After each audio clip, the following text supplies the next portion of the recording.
let's get this business straight ahead. Charles Dickens' Great Expectations. Now let's get this book started with, and this time I will be talking about the summary of chapters 21 to 40.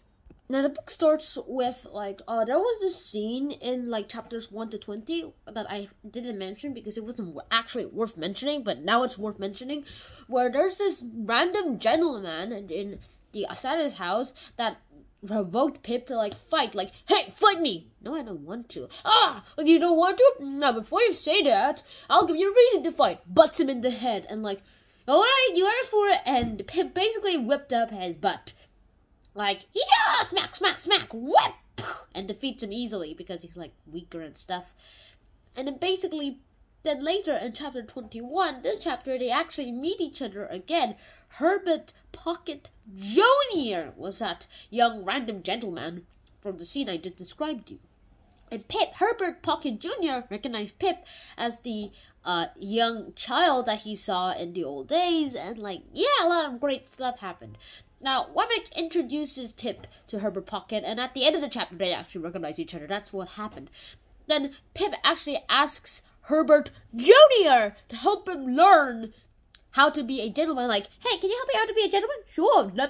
Lesson number 1. Be a gentleman by being gentle. Okay, good.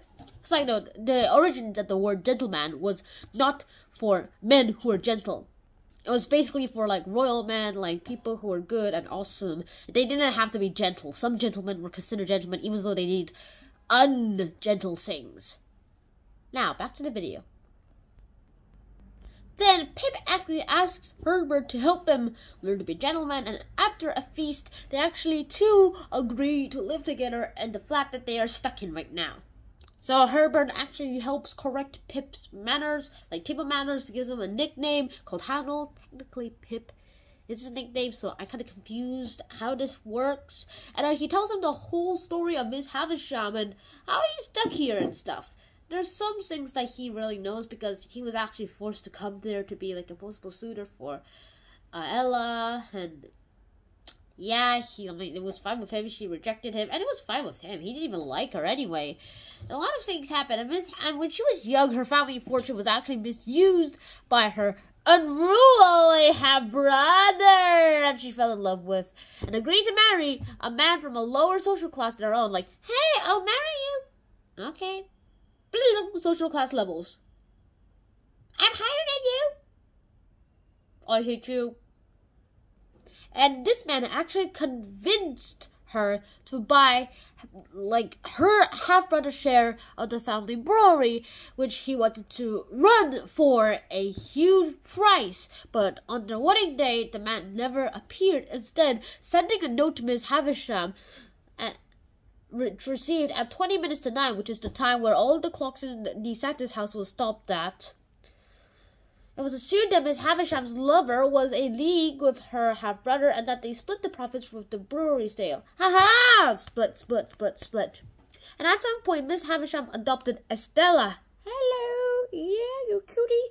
But Herbert does not know when or where. Although Estella was probably 2 to 3 years old then.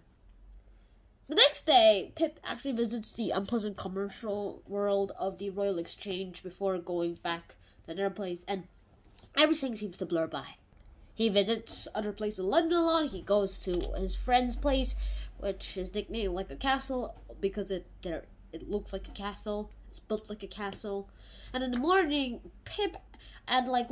one morning, Pip trips over a scary man crouching on the staircase, and he runs to fetch the watchman, hey, watchman, get over here! But when they return, they're where's the person? Are you a crazy person? Do you need an asylum? No, sir, I'm not crazy. There was a person here. I think you need an asylum, but that's for your guardian to inside. Wait a second, you're a boy. You're a man. I have no idea why you would. Forget I said that. Pew! And that's basically what happened. And Pip turns his attention to the convict that he's helping because, it turns out that convict was the same man who he helped by giving him the food and the file at the beginning of the book. He gives out a name called Abel Magwitch. Also, he's more known as Provis, as he says. And then he uses an alias as Uncle Promise, just to keep the servants away, that he actually invented himself while he was, like, on a boat. Pip actually arranges a disguise and calls on Jagger to confirm Magwitch's story, and that Magwitch tramps around the apartment, embarrassing Pip, and actually revealing that he's the benefactor of Pip's fortune.